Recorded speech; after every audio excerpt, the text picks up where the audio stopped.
Hello student, आज हम पढ़ने जा रहे हैं बेटा कॉम्प्लेक्स नंबर। ठीक है ना। कॉम्प्लेक्स नंबर में जो सबसे पहला टर्म हमने पढ़ा था बेटा concept of iota. Second term जो पढ़ा था हमने बेटा वो पढ़ा था powers of iota, powers of iota. और थर्ड टर्म में हमने क्या किया था प्रॉब्लम्स ऑन आयोटा। ये तीन टर्म हम क्या कर चुके हैं बेटा, पढ़ चुके हैं। ठीक है ना। जिसमें कि ये जो सेकेंड टर्म है वो बहुत ही ज्यादा क्या था बेटा, इंपॉर्टेंट था, क्योंकि पूरा का पूरा जो कॉम्प्लेक्स नंबर है, पूरा का पूरा जो कॉम्प्लेक्स नंबर है बेटा वो क्या है, पावर्स ऑफ आयोटा पे ही क्या है, डिपेंड। क्लियर है ना। ओके। तो आज के लेक्चर में जो हम पढ़ने जा रहे हैं बेटा वो सबसे पहले पढ़ने जा रहे हैं डिस्क्राइबिंग कॉम्प्लेक्स नंबर। ठीक है ना। डिस्क्राइबिंग कॉम्प्लेक्स नंबर, क्या होता है कॉम्प्लेक्स नंबर, कैसे बनता है कॉम्प्लेक्स नंबर, इसके बारे में हम क्या करेंगे, डिस्कस करेंगे। ठीक है ना। सेकेंड टर्म जो आज की क्लास में हम पढ़ने जा रहे हैं बेटा वो पढ़ने जा रहे हैं अलजेब्रा ऑफ कॉम्प्लेक्स नंबर। ठीक है ना। Algebra of complex number.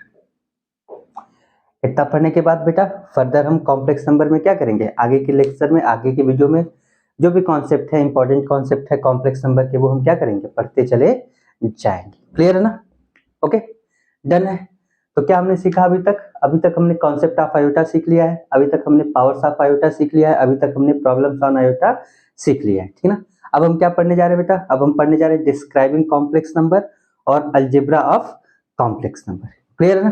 तो स्टार्ट करते हैं आज का चैप्टर। बहुत ही मजेदार होने जा रहा है ये चैप्टर और बहुत ही ज्यादा इंपॉर्टेंट है ये चैप्टर क्लास 11th के लिए भी बेटा और क्लास 12th बोर्ड के लिए, और साथ ही साथ IIT JEE मेंस के लिए भी ये जो चैप्टर होता है वो बहुत ही ज्यादा क्या होता है, इंपॉर्टेंट होता है। ठीक है ना। तो ज्यादा टाइम ना लेते हुए स्टार्ट करते हैं आज का चैप्टर कॉम्प्लेक्स नंबर। क्लियर है ना। अभी हम क्या पढ़ने जा रहे हैं बेटा, describing complex number. Complex number कैसे बनता है और कॉम्प्लेक्स नंबर को कैसे हम क्या कर सकते हैं, एनालाइज कर सकते हैं, इसके बारे में हम क्या करने जा रहे हैं, आज के लेक्चर में डिस्कस करने जा रहे हैं। ठीक है ना।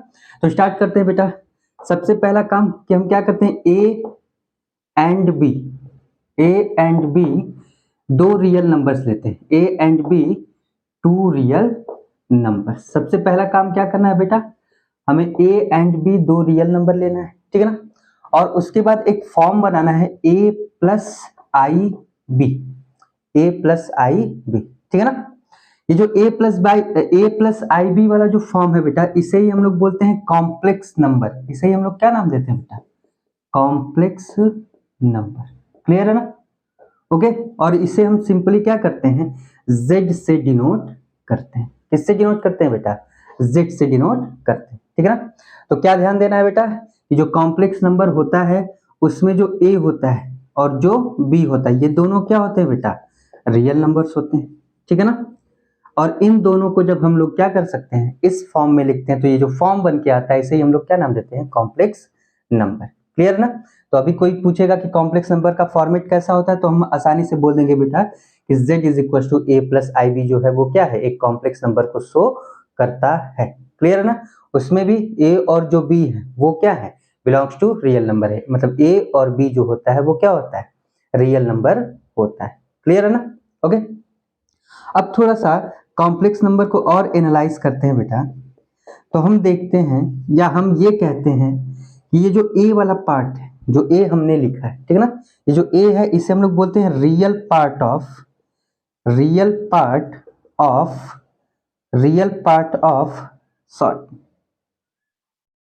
Part of complex number. क्या बोलते हैं बेटा, real part of complex number. ठीक है ना। और ये जो बी है बेटा इसे हम लोग बोलते हैं imaginary part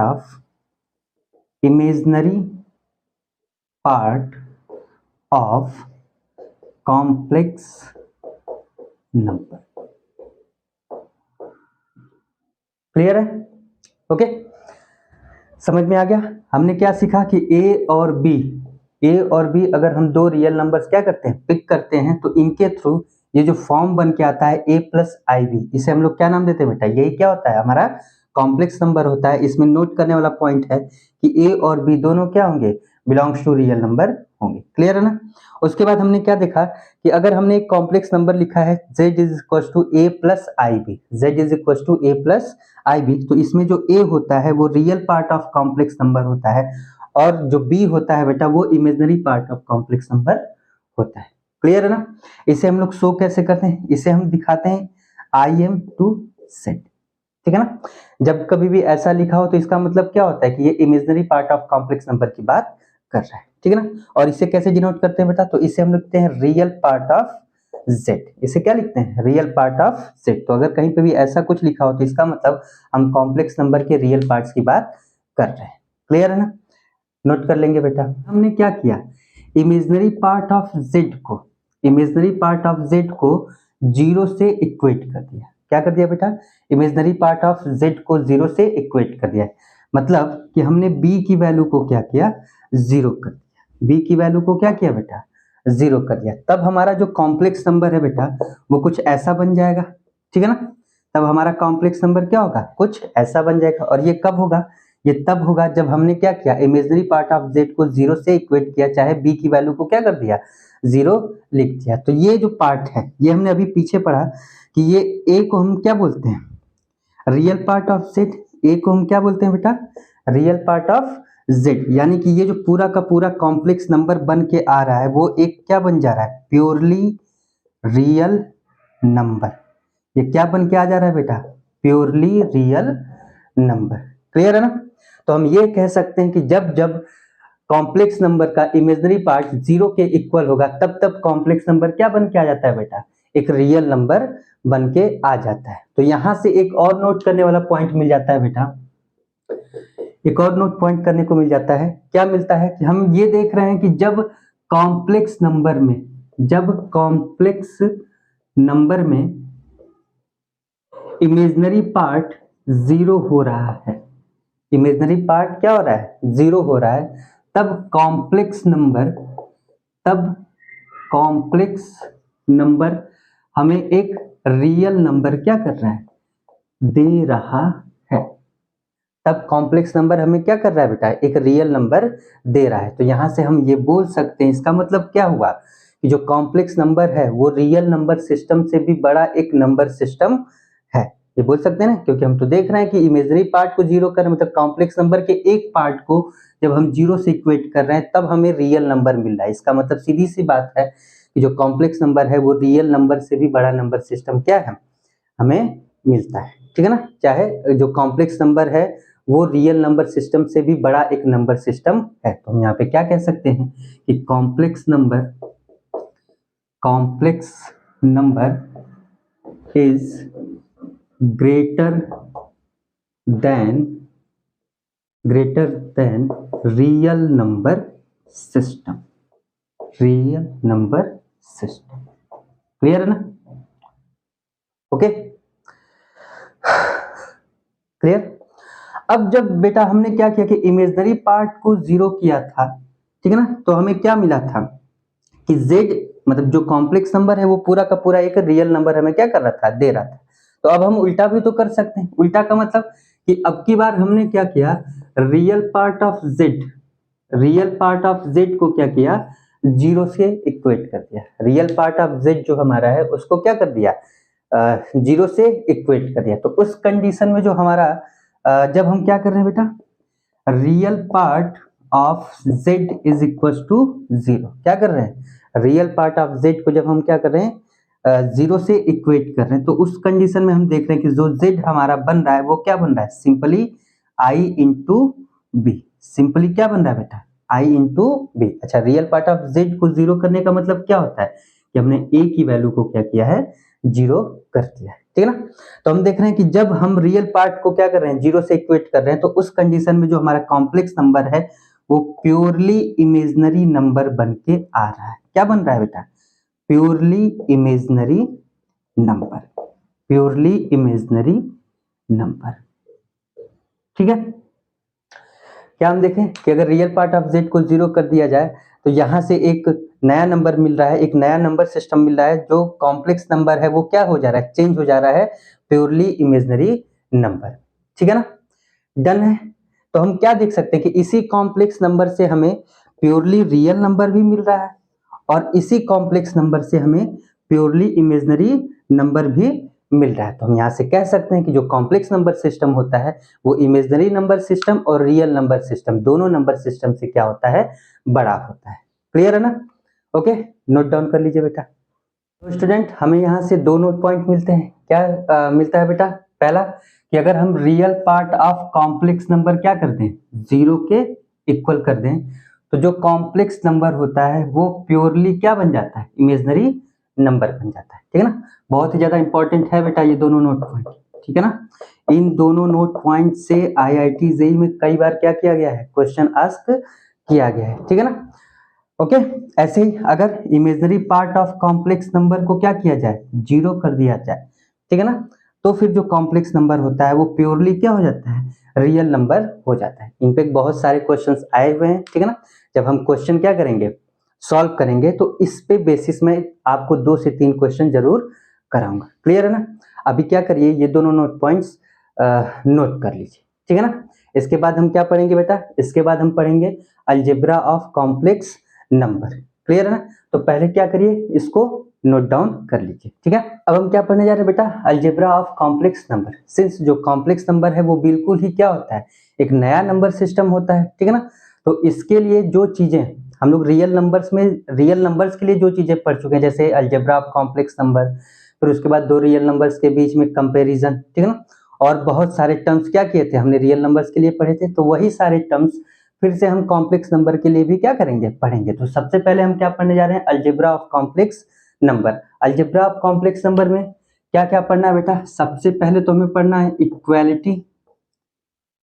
equality of complex number. ठीक है ना? Equality of complex number. दूसरा जो टर्म पढ़ना है बेटा, addition of complex number, addition. ठीक है ना? तीसरा क्या पढ़ना है बेटा, subtraction of complex number, subtraction of complex number. Fourth क्या पढ़ेंगे बेटा, multiplication of complex number.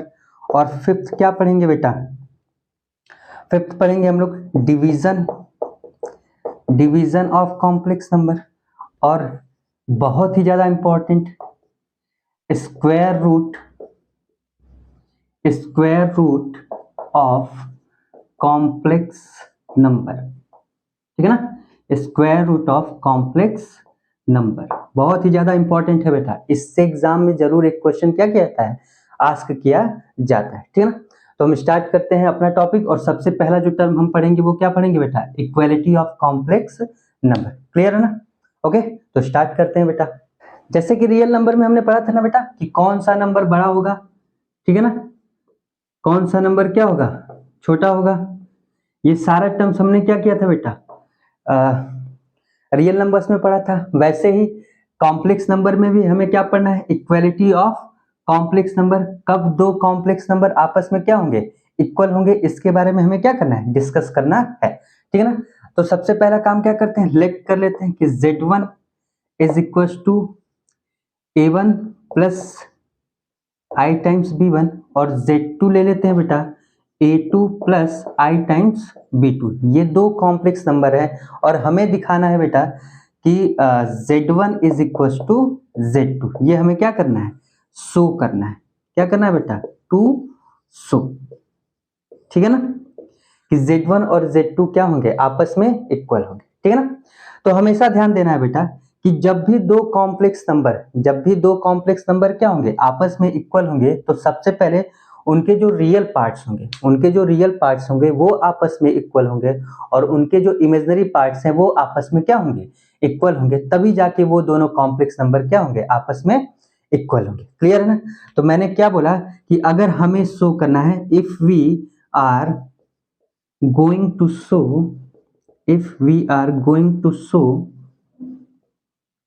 Z1 is equals to Z2, if we are going to show Z1 is equals to Z2, अगर हमें क्या करना है बेटा, Z1 और Z2 को आपस में इक्वल दिखाना है, तो सबसे पहला जो टर्म हमें दिखाना होगा वो ये दिखाना होगा कि real part of Z1 is equals to क्या होगा, रियल पार्ट ऑफ Z2। ठीक है ना? और दूसरा जो टर्म हमें शो करना है बेटा, वो शो करना है कि imaginary part of Z1 is equal to imaginary part of Z2। अगर ये दोनों कंडीशन एक साथ फुलफिल होते हैं, ठीक है ना, अगर ये दोनों कंडीशन एक साथ फुलफिल होते हैं तभी जाके हम कह सकते हैं कि जो Z1 है वो Z2 के क्या होगा, इक्वल में होगा। क्लियर है? अदरवाइज हम कभी भी ऐसा नहीं कह सकते कि दो कॉम्प्लेक्स नंबर आपस में क्या है, इक्वल है। ठीक है ना? तो इसमें क्या कर सकते हैं बेटा, हमने क्या देखा था, Z1, तो Z1 का रियल पार्ट क्या है बेटा, A1, तो A1 जो होगा वो किसके बराबर होगा, रियल पार्ट ऑफ Z2 यानी कि A2 के बराबर। क्लियर है ना? और दूसरा कंडीशन क्या है कि imaginary part of Z1, imaginary part of Z1 है क्या बेटा, B1 है, वो इक्वल होना चाहिए इमेजनरी पार्ट ऑफ Z2 के यानी कि B2 के। ठीक है ना? तो B1 जो होगा वो B2 के बराबर होगा, तभी जाके हम कह सकते हैं कि ये दोनों जो कॉम्प्लेक्स नंबर हैं वो आपस में क्या होंगे, इक्वल होंगे। क्लियर है ना? नोट डाउन कर लीजिए बेटा। तो बेटा अब हमारे पास एक क्वेश्चन है, कह रहा हमसे कि if Z1 is equal to Z2 and Z1 की वैल्यू दे रखा है बेटा 4 प्लस IY और Z2 की वैल्यू दे रखा है बेटा X प्लस 5I। तो कह रहा हमसे कि then find the value of X and Y। ठीक है ना? क्या कह रहा है क्वेश्चन में हमें कि Z1 और Z2 क्या है, आपस में इक्वल हैं, तो हमें क्या करिए, X और Y की वैल्यूज बता दीजिए। ठीक है ना? तो सबसे पहले जो चीजें हमें पता है वो लिख लेते हैं। Z1 क्या है बेटा 4 प्लस IY और Z2 क्या है बेटा X प्लस 5I। ठीक है ना? और क्वेश्चन के हिसाब से कह रहा है कि Z1 इज इक्वल टू क्या होगा, Z2 होगा। तो अभी जस्ट हमने पीछे पढ़ा था कि जब Z1 और Z2 आपस में क्या होते हैं, इक्वल होते हैं। तो ये कब पॉसिबल है, ये तभी पॉसिबल है जब रियल पार्ट ऑफ Z1 जो होगा वो रियल पार्ट ऑफ Z2 के इक्वल में होगा। ठीक है ना? और साथ ही साथ में इमेजनरी पार्ट ऑफ जो Z1 होगा वो इमेजनरी पार्ट ऑफ Z2 के क्या होगा, इक्वल में होगा। ठीक है ना? तो यहां से अगर हम देखें तो रियल पार्ट ऑफ Z1 वो कितना है बेटा, हमारे पास 4 है। ठीक है ना? और क्या दिख रहा है, रियल पार्ट ऑफ Z2 वो कितना है बेटा X। तो हमने लिखा X की वैल्यू कितनी आ गई बेटा 4 की वैल्यू कितनी है 4। तो अगर हम देखें इमेजिनरी पार्ट ऑफ Z1 जो है कितना है बेटा Y, तो हमने Y लिख लिया। क्लियर है ना? और इमेजिनरी पार्ट ऑफ Z2 कितना बेटा 5, तो हमने क्या किया 5। हमने क्या X और Y की वैल्यू क्या हो गई, फाइंड आउट हो गई। क्लियर ना? नोट डाउन कर लीजिए।